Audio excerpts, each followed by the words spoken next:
I transfer a part of the work to Vietnam to get better prices for my customers, get lower costs for the company. But then I free also resources for my customers, for my new customers, which we have already won, like E.ON, like EVN in Austria, where we are serving now with a so-called best shore approach, where we have people on site in the location of the customer, where we have people in Slovakia in the same time zone, in the same legal framework. Plus, to lever the cost, I have a factory in offshore where I have very motivated people working for this account.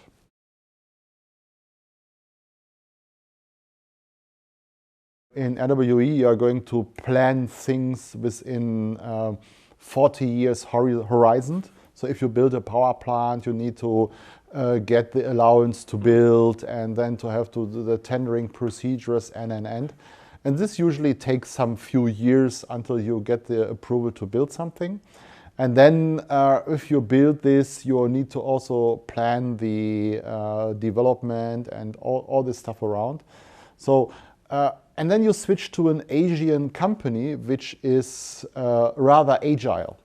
Rather agile means, oh, Olaf, now it's Thursday, please come on Monday to Osaka.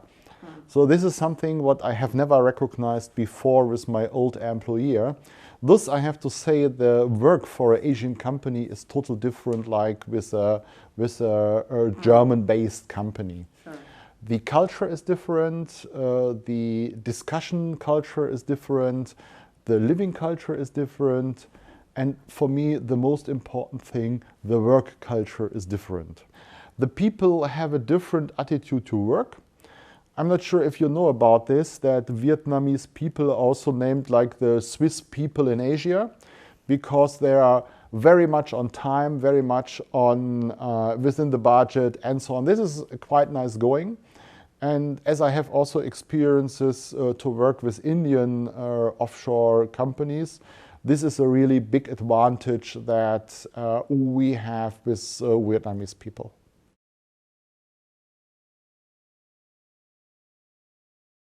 The lessons I have learned is that the C-level management, so let's say CIO, CXO, CEO, is much more developed in Asia like in Europe. What I mean by that is if my CEO as out of the headquarters is going to a CEO from an Asian company, the business is much more easier to do than in Europe. In Europe, the budget holder, the business decision maker, is not always the CEO. This is in the middle management, so we have to have different approaches to the business in Asia and in Europe. And this is something what I still need to learn, what we still learn out of Slovakia, that the business development is different in both cultures.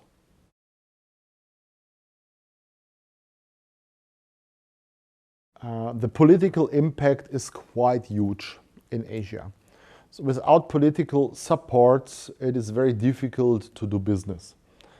Of course, we know this. Of course, we have a very good relationship with the political areas in Vietnam. I have to say that here in Slovakia or here in Europe, let's say it in Europe, but let me be a little bit more open on that. This is highly tender-oriented. So if I would like to do business with, for example, a company in Europe, this has a value more than 400,000 euro. This has to be published on a public tender portal. A lot of companies can apply for that. This process I haven't seen in this way in Asia.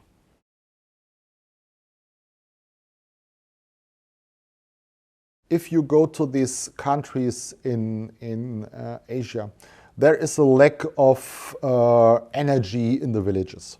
There is a lack of clean water. There is a lack of, I don't know how many things you can put now on the table. And here we, out of Eastern Europe, we have a unique chance to go there and to help them to get this, let's say, cheap energy. If I recall back, how does it look like in Vietnam with all the overground cabling of utilities? There is so much to do to optimize the energy losses, to optimize the smart metering. Even in big cities like Hanoi or Ho Chi Minh City, I see a very big potential for these kind of small companies or companies from Eastern Europe to do something. But as I mentioned earlier, you need the political support for that. Without that, it will be very, very hard to step into the business in Asia.